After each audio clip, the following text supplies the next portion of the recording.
لله نحمده ونستعينه ونستغفره ونؤمن به ونتوكل عليه ونعوذ بالله من شرور أنفسنا ومن سيئات أعمالنا من يهده الله فلا مضل له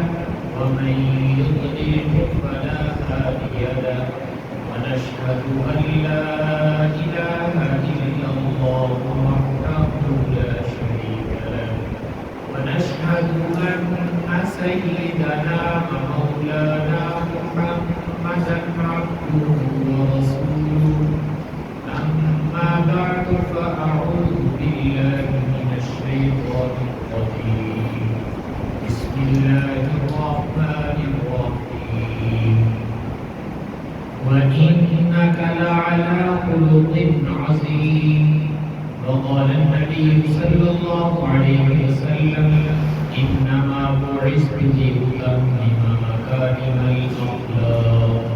صدق الله وصدق رسوله النبي الكريم ونحن على ذلك من الشاهدين والشاكرين والحمد لله رب العالمين اللهم صل على سيدنا محمد النبي الأمي وعلى آله وأصحابه وسلم تسليما كثيرا كثيرا يا رب صل وسلم دائما أبدا على حبيبك خير الخلق كلهم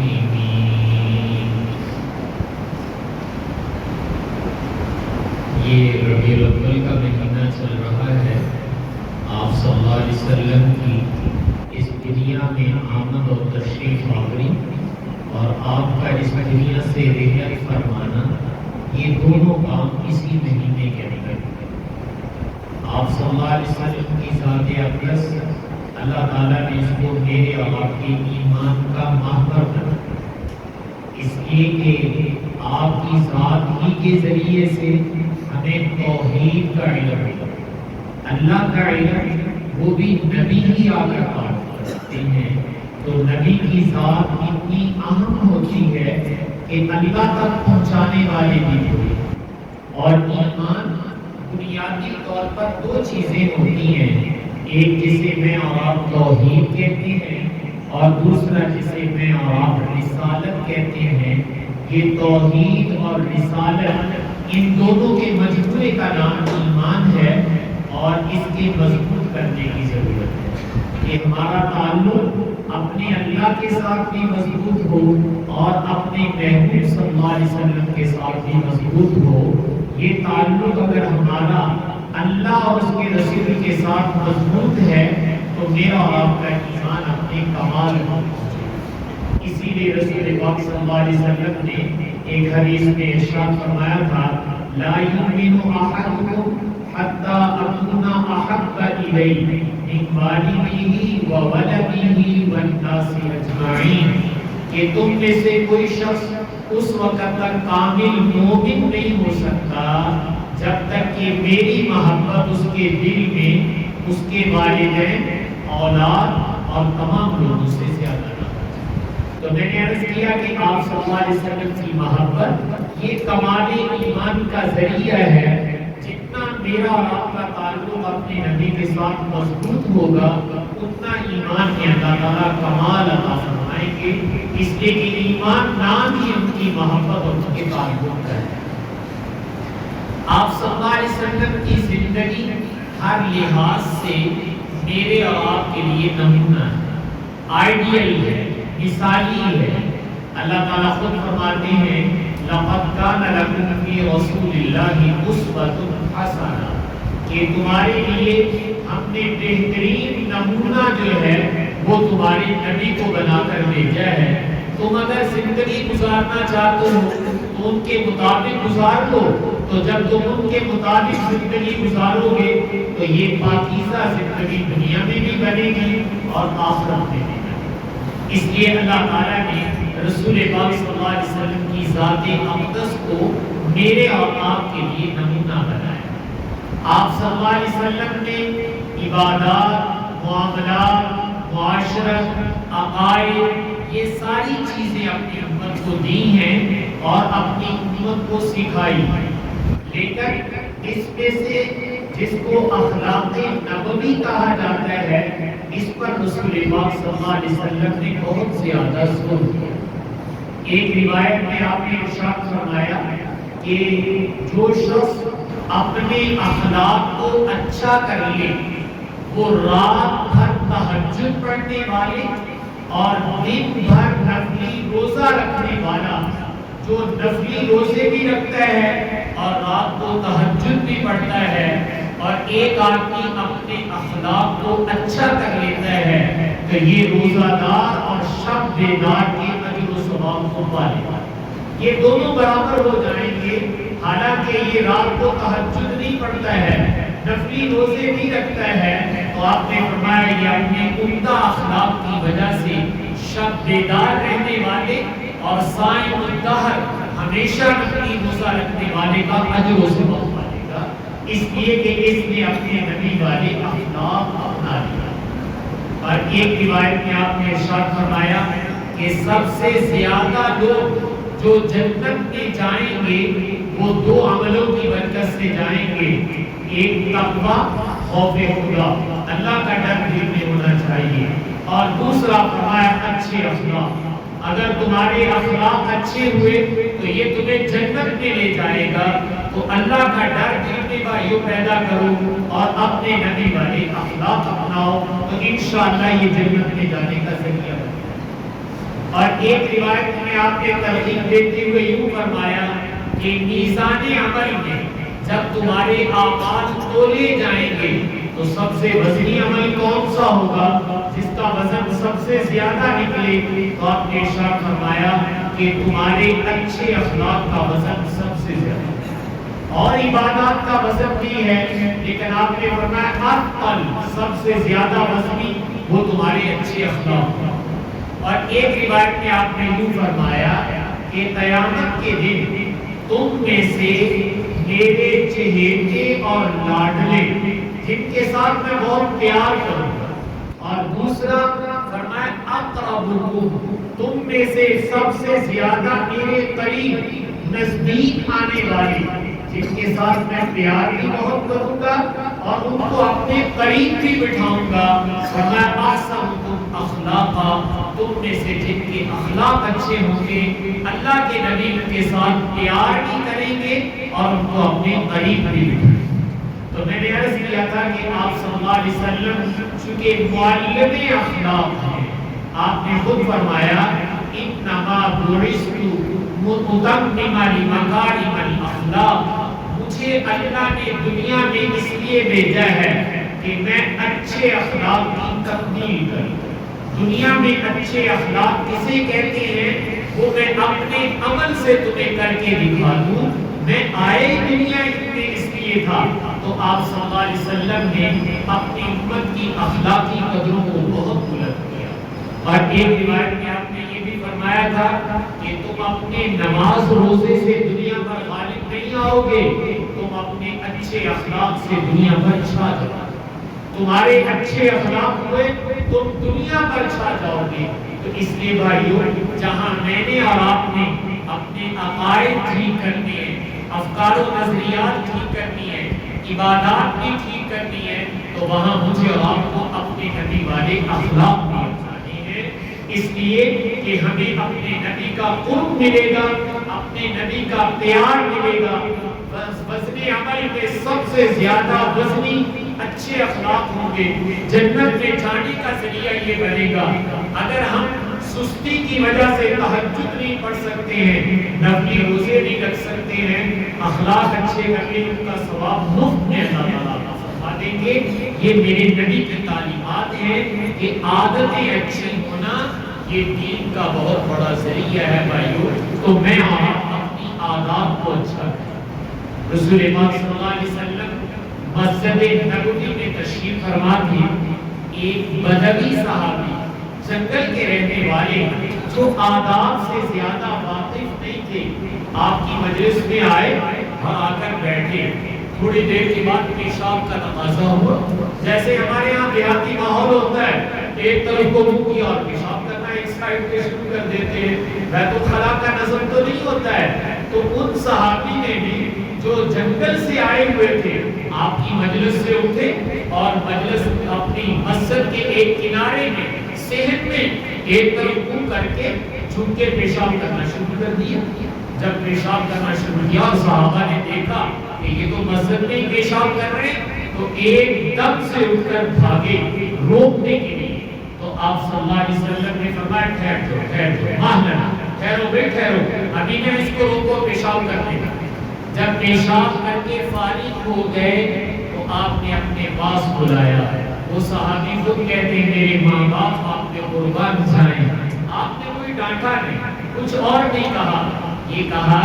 یہ اللہ کا گھر ہے،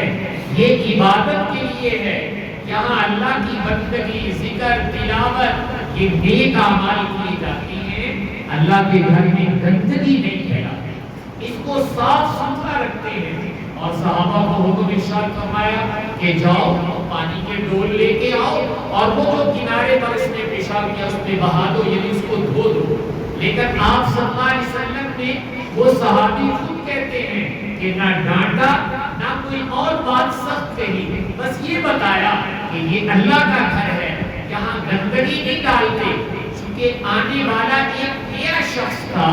اور ایسی جگہ سے آیا تھا جہاں آداب زندگی نہیں تھے، تو آپ صلی اللہ علیہ وسلم نے بڑی شفقت کے ساتھ، بڑی محبت کے ساتھ، بڑے پیار کے ساتھ اس کو سمجھایا، جو ان کے دل میں اتر گیا، اور پھر وہ قسم کھا کے کہہ رہے ہیں کہ میں نے ایسا شفیق سمجھانے والا کائنات کے اندر نہیں ہے۔ تو دیکھیے آپ صلی اللہ علیہ وسلم، میں نے کہا کس محبت کے ساتھ نئے آنے والوں کو سمجھا رہے ہیں کہ اس انداز سے مسجد میں گندگی نہیں پھیلانی چاہیے، اور صحابہ کو بھی روک دیا کہ بھئی تمہیں ڈانٹنے کی ضرورت نہیں ہے اور پیشاب کرتے ہوئے بھی روکنے کی بھی ضرورت نہیں ہے، آپ درمیان میں روکو گے تو خطرہ ہے پیشاب کی بیماری نہ کوئی ہو جائے اور تکلیف نہ ہو جائے۔ تو آپ صلی اللہ علیہ وسلم نے امت کو یہ بتایا ہے کہ تمہیں کس طریقے سے اپنے ماحول کے اندر رہنا ہے۔ آپ صلی اللہ علیہ وسلم تشریف فرمایا ہے، ایک اور بدوی، چونکہ کچھ صحابہ وہ تھے جو مکے میں مدینے میں آپ کے ساتھ رہتے ہیں، وہ تو آداب نبوی سے بہت واقف تھے، وہ تو اونچی سانس بھی نہیں لیتے تھے آپ کے سامنے، اور جو دور دراز سے آتے تھے، ابھی مستقل آپ کی مجلس میں نہیں بیٹھے تھے، ان بیچاروں کو آداب زندگی کا پتہ نہیں تھا، آہستہ آہستہ وہ بھی روشناس ہو گئے۔ تو وہ بدوی آئے اور اپنی کوئی ضرورت تقاضا کرنے کے لیے آئے، آپ صلی اللہ علیہ وسلم نے چادر مبارک جو اپنے اوپر یوں لی ہوئی تھی، اس نے چادر کے دونوں کنارے پکڑ لی اور پکڑ کے زور سے کھینچا اور اس کو یوں بٹنا شروع کر دیا۔ تو صحابی کہتے ہیں کہ اتنی زور سے اس نے کھینچا دیہاتی میں کہ آپ کی گردن مبارک پر اس کے نشان پڑے، گردن مبارک بہت نرم و نازک تھی، نشان پڑ گئے۔ یہ کھینچ بھی رہا ہے اور ساتھ کہہ رہا ہے کہ اللہ نے جو آپ کو مال دیا ہے میرا حصہ نکالو، مجھے بھی تو دو، میں ضرورت مند ہوں، اس میں سے میرا حصہ نکال کر مجھے دو۔ تو آپ صلی اللہ علیہ وسلم اس کی طرف دیکھ رہے ہیں، صحابہ بھی دیکھ رہے ہیں کہ یہ کیا حال کر رہا ہے۔ تو آپ صلی اللہ علیہ وسلم نے صحابہ کو حکم دیا کہ اس کی اونٹنی جو ہے اس کے دونوں طرف غلہ مختلف چیزوں سے بھر دیا جائے، اس کو دیا جائے۔ اور پھر آپ نے اس سے پوچھا، بھی بعض روایات میں آتا ہے کہ یہ جو تم نے میرے ساتھ کیا ہے، اتنی زور سے چادر کو کھینچا ہے اور یہ میری گردن پہ نشان ڈال دیا، تمہیں ڈر نہیں لگا کہ میں تمہیں سزا دوں گا یا تنبیہ کروں گا؟ تو اس نے آگے سے عرض کیا، رسول اللہ مجھے ڈر اس لیے نہیں لگا، میں نے بے تکلف یہ کر دیا کہ آپ برائی کا بدلہ اچھائی کے ساتھ۔ تو آپ صلی اللہ علیہ وسلم مسکرائے اور مسکرا کر کہا کہ جو اس کی ضرورت ہے جتنا اس کو چاہیے اتنا اس کو دیکھیے۔ تو آپ صلی اللہ علیہ وسلم اپنی ذات اقدس سے بھی، میں نے کہا اخلاق کریمانہ کا مجسمہ، اللہ تعالیٰ نے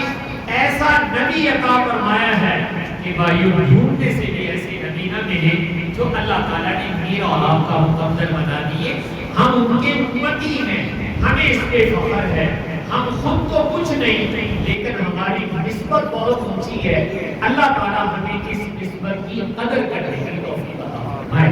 اس نسبت کی لاج نبھانے کی توفیق عطا فرمائے. تو میں نے عرض کیا کہ آپ صلی اللہ علیہ وسلم نے اپنی امت کو اخلاق کریمانہ کی تعلیم دی اور اپنی ذات سے اس کی تعلیم دی. آپ صلی اللہ علیہ وسلم مدینہ طیبہ میں تھے کہ یہودی جو آپ کے خلاف سازشیں کرتے تھے, ایک یہودی تھا لبید بن عاصم, اس کو خیبر کے یہودیوں نے پیسے دیے کہ جتنے پیسے چاہیے وہ لے لو اور رسول پاک صلی اللہ علیہ وسلم کے اوپر کوئی جادو کر تاکہ ان کو نقصان پہنچے.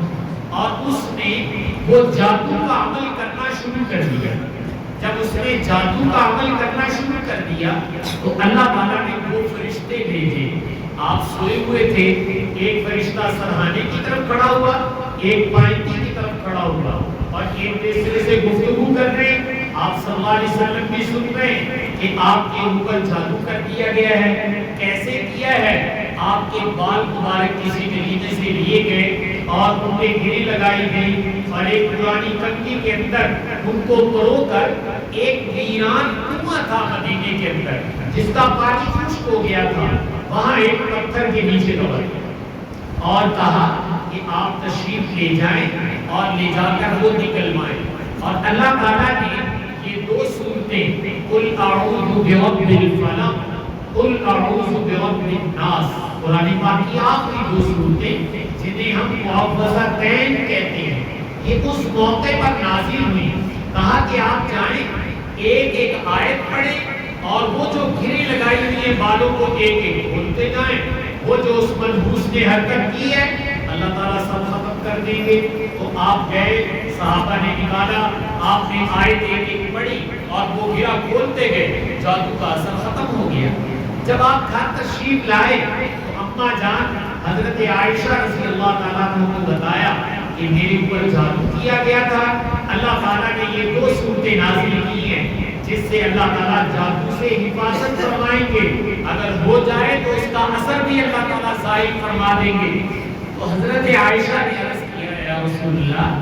جس دشمن نے آپ پہ جادو کیا ہے آپ ایسے کریں کہ پورے مدینے والوں کو بتا دو تاکہ سب کو پتا چل جائے کہ یہ تھا وہ خناس انسان جس نے ہمارے نبی پر جادو کرنے کی کوشش کی تھی. تو سارے مدینے والوں کو ہم بتا دیتے ہیں. تو حدیث میں آتے ہیں آپ صلی اللہ علیہ وسلم نے ارشاد فرمایا, اے عائشہ اللہ تعالیٰ نے مجھے شفا دے دی, اللہ نے مجھے آرام دے دیا.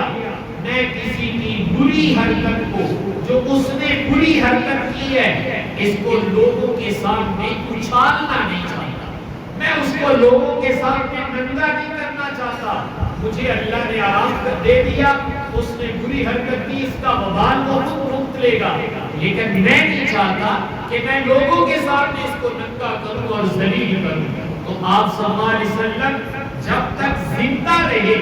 اس یہودی کے سامنے آپ نے کبھی بھی کہا کہ تم نے ہمارے اوپر جادو کیا تھا, اللہ نے ہمیں شفا دے دی تھی. یہ بات میں کہ بتایا گیا کہ وہ لبید بن عاصم تھا, لیکن آپ زندگی بھر خندہ پیشانی سے اس کو ملتے رہے. تو بھائیو, اگر کسی سے کوئی تکلیف بھی پہنچ جائے تو اس کی تکلیف کو درگزر کرنا اور خندہ پیشانی سے پیش آنا, یہ وہ سنت ہے جو میرے نبی مجھے آپ کو سکھا کر گئے ہیں. آپ نے صرف اس کی تعلیم نہیں دی بلکہ اپنے عمل سے کر کے دکھایا ہے اور کہا کہ میں اس کی برائی کو اچھالنا نہیں چاہتا. تو رسول پاک صلی اللہ علیہ وسلم نے اپنے رویے یہ برتے ہیں تاکہ لوگوں کو پتہ چلے کہ کس انداز سے اچھے رویے سے پیش آئے. ایک اور مدنی صحابی آپ کے پاس آئے اور آ کر انہوں نے اپنی ضرورت کا تقاضا کیا کہ یا رسول اللہ مجھے اتنی ضرورت ہے, میری مدد کر دیں. آپ کے پاس اس وقت دینے کے لیے تھوڑا مال, آپ نے وہ مال اس کو دیا, کہا لو بھائی اس وقت اتنا یہ لے لو. تو جب اس سے پوچھا کہ تیرا گزارا چل جائے گا, وہ آگے سے کہتا ہے اس سے کیا ہوتا ہے, اس اس سے تو نہ دینا ہی بہتر تھا، یہ تو آپ نے کچھ بھی میرے اوپر احسان نہیں کیا۔ تو اس نے صاف صاف یہ باتیں کہنی شروع کر دی۔ تو صحابہ اکرام کو بڑا غصہ آیا کہ بھائی جو موجود ہے وہ نہیں ہے، تو قرضہ تو نہیں تیرا دینا، آپ نے تو ہیلپ کرنی تھی، تو مدد کے لیے تو جو پاس ہو وہی دینا پڑتا ہے، یہ اس نے کیا کیا؟ تو صحابہ نے اس کو گھورنا شروع کر دیا اور ذرا ناراض ہونے لگے۔ آپ صلی اللہ علیہ وسلم ان کے گھر گئے اور گھر جا کے گھر والوں سے پوچھا کہ کچھ اور ہے؟ انہوں نے کہا جی ہاں پڑا ہوا ہے۔ تو آپ نے اس کو گھر بلا لیا۔ جب گھر بلایا تو جو گھر میں تھا وہ بھی سارا اٹھا کے دے دیا۔ پوچھا بھائی ہم تیری لوڑ پوری ہو گئی، تمہاری ضرورت پوری ہو گئی؟ کہا جی ہاں یا رسول اللہ، اور ساری لوڑ پوری ہو گئی، اب ہماری ضرورت پوری ہو گئی۔ اور اچھے اچھے کلمات کہے کہ یا رسول اللہ آپ کا بڑا احسان، آپ نے میری ضرورت کو پورا کر دیا، اچھے کلمات کہے۔ تو آپ نے ارشاد فرمایا اب جو کچھ تو نے میرے سامنے کہا ہے نا، جب باہر جاؤ تو وہ جو صحابہ کرام تیرے دوست بیٹھے ہوئے ہیں ان کے سامنے بھی ایسے ہی جا کے کہنا، تاکہ ان کے اندر جو تیرے بارے میں کچھ برائی پیدا ہوئی ہے، اس نے نبی پاک کے سامنے اس طرح کہہ دیا کہ تسی ساڈے تے کوئی احسان ہی نہیں کیتا، لوڑ ہی نہیں پوری کی تھی، تو یہ جا کر ذرا ان کے سامنے بھی کہو تاکہ ان کا دل بھی تیرے بارے میں صاف ہو۔ وہ آئے باہر اور آ کر ان صحابہ کے سامنے عرض کیا بھائی حضور نے تو کمال ہی کر دیا، اتنا دیا کہ میری ضرورت پوری ہو گئی۔ اچھے کلمات حضور کی تعریف میں کہے اور اس کے بعد چل آپ صلی اللہ علیہ وسلم بعد میں باہر تشریف لائے۔ جو صحابہ کرام ہر وقت حاضر باش رہتے تھے ان کو فرمایا وہ بھائی چلا گیا تمہارا دل صاف ہو گیا؟ کہا جی ہاں یا رسول اللہ، تو بڑی اچھی اچھی باتیں کہہ کر دیا۔ پھر آپ نے ایک بات ارشاد فرمائی، آپ نے مثال دے کے فرمایا کہ ایک آدمی ہے اس کا جانور ڈر کے بھاگ گیا، اونٹنی کی آپ نے مثال دی کہ وہ بھاگ گئی اور لوگ اس کو پکڑنے کے لیے بھاگنا شروع ہوتے، جب زیادہ لوگ بھاگتے تو جانور اور ڈرتا، وہ اور تیز بھاگتا ہے۔ تو آپ نے فرمایا لوگوں کے بھاگنے سے وہ اور دکے گا۔ اس کا مالک ان کو کہتا ہے یار تم آرام سے بیٹھ جاؤ، یہ مجھے جانتی ہے میرے ساتھ مانوس ہے، میں خود ہی پکڑ لوں گا۔ اس نے چارہ مارا لیا کچھ تھوڑا سا اور لے کر اس کے پاس گیا، وہ اونٹنی اس کے پاس آ گئی اور پکڑ کے آرام سے لے آیا، چونکہ مانوس تھا اور چارہ دے کر جانور آ جاتا ہے۔ تو آپ نے فرمایا یہی حال اس شخص کا تھا، یہ میرا امتی ہے لیکن یہ ذرا بگڑنے لگا چونکہ ضرورت پوری نہیں ہوئی تھی۔ اگر میں تمہاری اوپر چھوڑ دیتا تم سارے اس کو گھور گھور کے دیکھ رہے تھے اور زبان سے بھی کچھ کہہ رہے تھے تو یہ بگڑ جاتا، یہ اپنے نبی سے بھی دور ہو جاتا۔ تو میں نے تمہیں سائڈ پہ کیا اور اس کو گھر بلایا اور گھر بلا کر جو میرے پاس تھا وہ میں نے اس کو دے دیا تاکہ یہ بگڑے نہیں، اپنے نبی کے ساتھ جس کا تعلق برقرار رہے۔ آپ صلی اللہ علیہ وسلم اس طرح صحابہ کے ساتھ معاملات میں پیش آتے تھے کہ کسی کو بگڑنے بھی نہیں دیتے تھے، اس کو اپنے ساتھ اٹیچ رکھنے کی کوشش کرتے تھے تاکہ اس کا ایمان سلامت رہے۔ آپ صلی اللہ علیہ وسلم کی خدمت میں بعض لوگ آئے اور آ کر عرض کیا یا رسول اللہ ہماری حاجت ہے وہ پوری فرما دیں۔ تو آپ نے فرمایا اس وقت تو میرے پاس دینے کے لیے کچھ نہیں، میں خود بھی اس وقت خالی ہوں۔ تو انہوں نے جب تقاضا کیا تو آپ نے ارشاد فرمایا اچھا ایسے کر لو فلاں شخص کے پاس چلے جاؤ اور میرے نام پر قرضہ لے، میرے نام پر قرضہ لے لو کہ حضور قرضہ مانگ رہے، وہ قرضہ دے دے، وہ لے کے تم چلے جانا، میں جاؤں گا میرا کام میں قرضہ ادا کر دوں گا۔ تو یہ رسول پاک صلی اللہ علیہ وسلم نے ارشاد فرمایا۔ جب یہ کہا تو حضرت عمر رضی اللہ تعالیٰ عنہ بیٹھے تھے، عرض کیا اللہ کے رسول اللہ تعالیٰ نے آپ پر یہ بوجھ تو نہیں ڈالا کہ آپ قرضہ لے کر لوگوں کا تعاون کریں، آپ کے پاس ہے تو دے دیں، نہیں ہے تو معذرت کر دیں کہ بھائی اس وقت دینے کے لیے کچھ نہیں ہے۔ یہ اپنے آپ کو مقروض کرنا یہ تو آپ کے ذمہ لازم نہیں ہے۔ جب حضرت عمر نے یہ بات کہی تو رسول پاک صلی اللہ علیہ وسلم کے چہرے پر ناگواری کے آثار، ذرا آپ نے پسند نہیں کیا اس کو۔ ایک اور انصاری صحابی بیٹھے ہوئے تھے، وہ کہنے لگے یا رسول اللہ کے نام پر دیں اور عرش والے سے تنگی اور فقر کا ڈر نہ کریں، اللہ آپ کو بہت دے، آپ کریں خرچ جتنا دل چاہتا ہے، تو رسول پاک صلی اللہ علیہ وسلم کا چہرہ کھل گیا، آپ مسکرائے اور فرمایا ہاں یہ جو تم بات کہتے تھے یہ بات بہت اچھی، اس لیے اللہ کے نام پر آپ اس طرح خرچ کرتے ہیں۔ جب آپ فتح مکہ ہوا ہے، اس کے بعد غزوہ حنین ہوا، یہ طائف اور یہ علاقے فتح ہوئے اور اس میں بڑا مال اللہ تعالیٰ نے دیا، آپ لے کر واپس آئے ہیں تو بعض لوگ جو ابھی مسلمان نہیں ہوئے تھے یا نو مسلم تھے وہ ابھی آپ کے ساتھ چل رہے تھے، ان میں ایک صحابی حضرت صفوان رضی اللہ تعالیٰ وہ بھی ساتھ تھے، دو پہاڑوں کے درمیان بکریاں جانور ہی جانور تھے، تو وہ ان کو بڑے تعجب سے دیکھ رہے تھے کہ اتنا مال اس نبی کو ملا ہے۔ تو جب آپ نے دیکھا کہ بھئی یہ ان کو بڑے تعجب سے دیکھ رہا ہے تو آپ نے ارشاد فرمایا صفوان تمہیں یہ پسند ہے؟ ہاں جی ہاں یا رسول اللہ۔ تو فرمایا ایسے کرو ان دو پہاڑوں کے درمیان جتنے جانور ہیں یہ سارے میں نے تمہیں جاؤ لے کے چلے۔ جب اس نے اپنے کانوں سے یہ سنا کہ رسول پاک صلی اللہ علیہ وسلم نے دو پہاڑوں کے درمیان جو ہزاروں کی تعداد میں جانور کھڑا تھا بس ایک طلب پر کہا جاؤ بھائی یہ تم لے دو ہم تمہیں دیتے ہیں، تو کہتے ہیں ایمان میرے دل میں داخل ہو گیا کہ نبی تو یہ سخاوت کر سکتا ہے، نبی کا غیر یہ سخاوت نہیں کر سکتا۔ اللہ نے ایسے اخلاق کریمانہ ہمارے نبی کو عطا فرمائے تھے کہ آپ کی سخاوت کو دیکھ کر بڑے بڑے سخت دل لوگ میں نے کہا پانی ہو گئے، اور وہ کہتے ہیں ایمان میرے دل میں داخل ہو گیا، میں نے کہا نبی کے بغیر یہ کام نہیں کر سکتا۔ تو آپ صلی اللہ علیہ وسلم نے بھائیوں جو اخلاق کریمانہ ہمیں سکھائے ہیں یہ مجھے اور آپ کو سیکھنے ہیں اور ان کو اپنی زندگی میں اپنانا ہے۔ آپ صلی اللہ علیہ وسلم نے اللہ سے دعا مانگی ہے اللہم احسنت خلقی فاحسن خلقی، اے اللہ تو نے ہماری شکل و صورت بہت اچھی بنا دی، جس کو تو نے قرآن میں کہا ہے لقد خلقنا الانسان فی احسن تقویم، ہم نے انسان کو بہترین ڈھانچے میں پیدا کیا ہے، جتنا خوبصورت قد و قامت آزاد کی سلامتی انسان کے اندر ہے کسی اور جاندار کے اندر نہیں، یہ بنانے والا ہے کہ میں نے اس کو بہترین اور خوبصورت بنایا ہے۔ تو حضور کیا دعا کر رہے ہیں اللہم احسنت خلقی، یا اللہ یہ شکل و صورت تو آپ نے بہت اچھی بنا دی اور خود بھی قرآن میں اعلان کر دیا کہ اس سے خوبصورت میں نے کسی اور جاندار کو پیدا نہیں کیا، ہماری ایک درخواست ہے فاحسن خلقی، جیسے شکل خوبصورت بنائی ہے ہمارے اخلاق کو بھی خوبصورت بنا دیا۔